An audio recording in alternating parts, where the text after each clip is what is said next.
What is up, world? It's your boy Ton, and you are listening to the Wonton Wealth Podcast.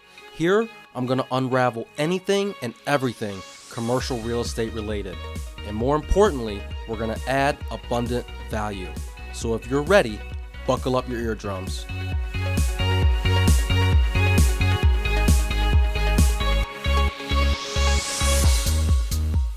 For me, leases are incredibly difficult to read.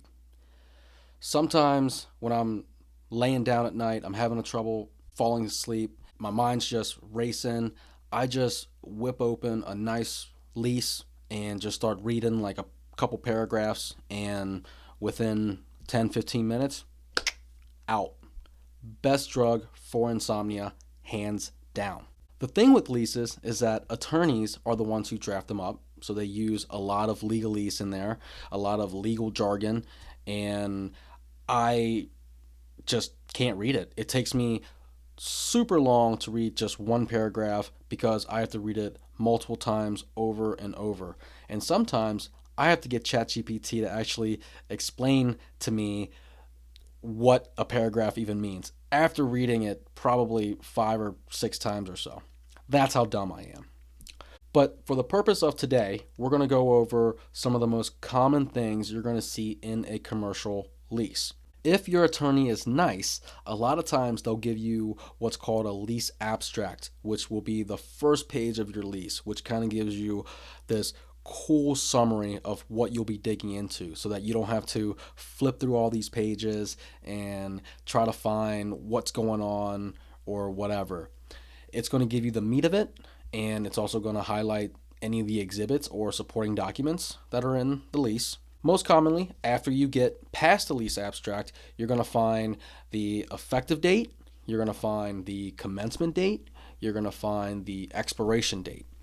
And that will help you organize your rent roll and figure out when a tenant's going to start paying and when their lease actually expires. Then you'll have a section that highlights the rents that the tenants will be paying you. So first off, you're going to have the base rents, which will set the rules for what your tenants will be paying, the dollar amount that their lease is for, when they're going to be paying it, and possibly some consequences if those payments are delayed. And a lot of times you might have a grace period highlighted within this base rent section as well.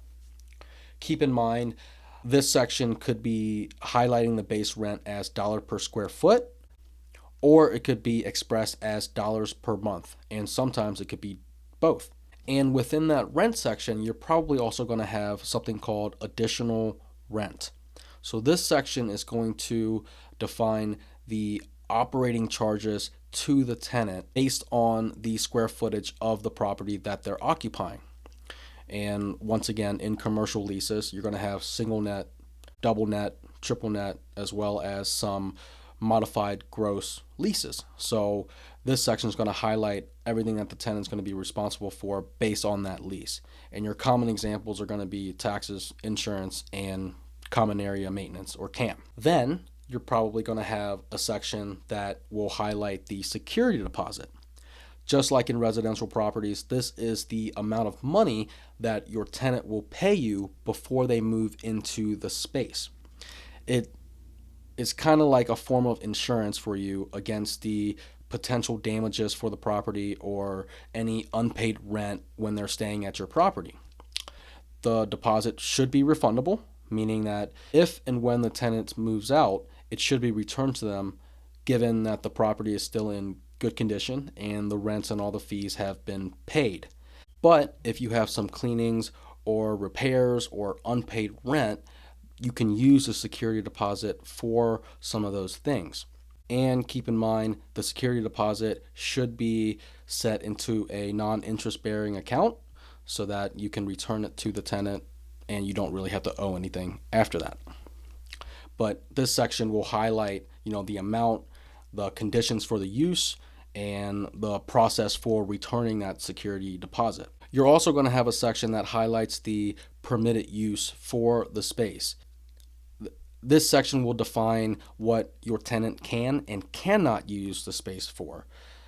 Sometimes you're going to have a tenant that goes in there saying that they're doing or operating one type of business, but then in reality are doing some other type of business, and you obviously don't want that because there are rules and regulations within the municipality that you're in, and obviously you don't want anything illegal or sketchy going on in your building. That section is pretty much the rule book for what the tenants can use the property for. And within this section, try to add in that if the tenant wants to change their uses, it must be approved by you, because once again, you don't want some sketchy shit just happening within your property. It gets pretty ugly. Further down on your lease, you're probably going to have a section that will highlight the responsibilities of each party. So firstly, it would be the tenant responsibility. This is going to highlight the duties of the tenant and what they are responsible for in regards to the property. So typically you're going to have or see tenants handle the repairs within their unit, and the upkeep and some maintenance. This could mean anything from regular cleaning to quarterly maintenance of the HVAC system, and changing out the filters. And occasionally you might find that there could be a limit on the expenses that the tenant has to fork out every so often. Like, for example, $500 a quarter or several $1,000s per year. Once again, that kind of depends on your negotiation with the tenant there. Funny story about that, I actually had a tenant that was a nail salon, and she wanted to move her door probably 2 feet over because of what she mentioned was the feng shui, and she wanted us to pay for all the costs. And just take a wild guess what the cost was. I'll give you a couple seconds. Well, it ended up being $50,000. So luckily, as outlined in her lease, that was actually her responsibility and not the landlord's. So that was lucky for us. Now, along the same lines of the tenant responsibilities, the landlord also have their own set of responsibilities.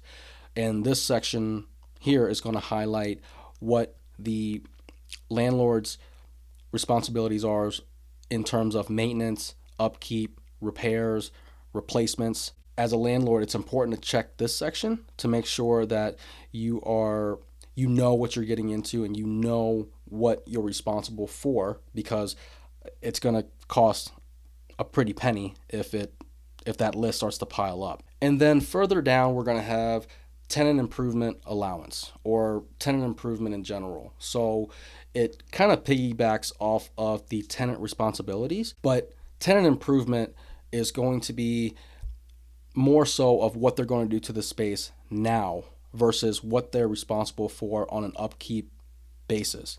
So in the tenant improvement space, you're going to see what they're going to actually fix. Call it flooring. Maybe they're going to put in furniture, fixtures. Maybe they're going to paint the space, right?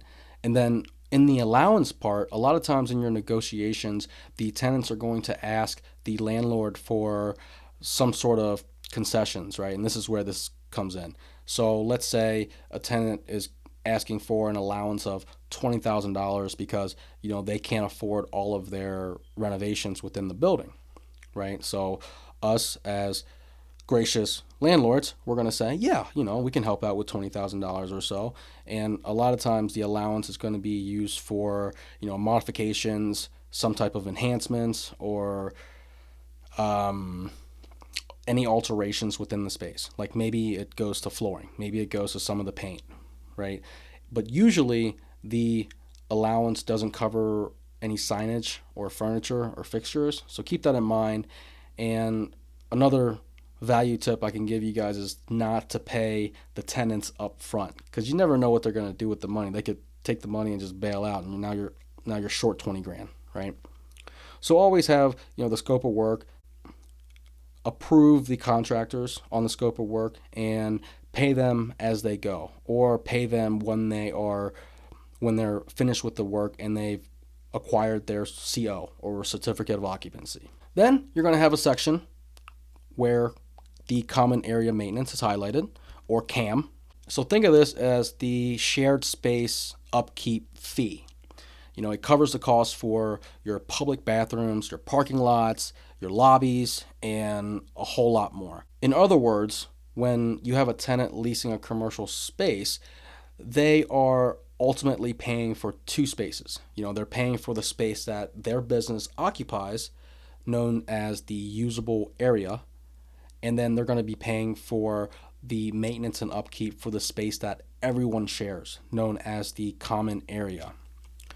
Once again, the usable area is their space. This is the space that they have exclusive rights to. Now, the common area is the space outside of their usable area that's shared by all the tenants. And here are some examples. You got public restrooms, you got parking lots, lobbies, elevators, public corridors, hallways, lobbies, conference rooms, things like that. Moving down the line, we got Estoppels. So Estoppels are super important.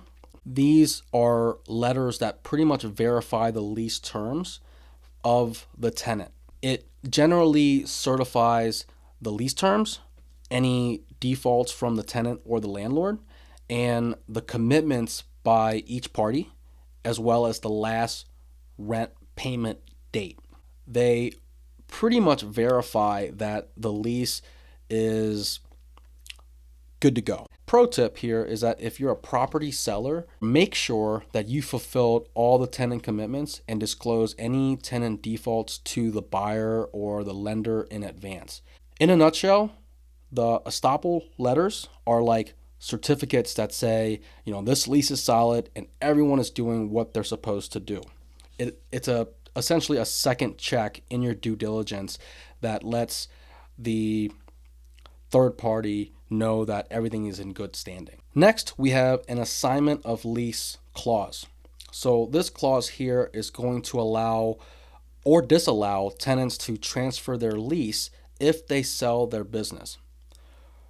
But this doesn't necessarily release the original tenant from their responsibilities. So for landlords and owners like us, it's important to set clear and specific qualifications in the lease when approving new tenants. To simplify the process of when a tenant sells their business, this clause is going to outline all the exact requirements that a new tenant would have to meet.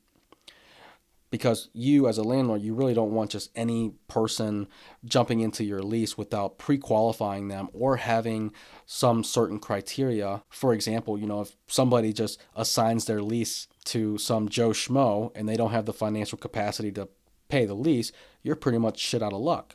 This clause right here would be something that prevents you from having just some Joe Schmo come in.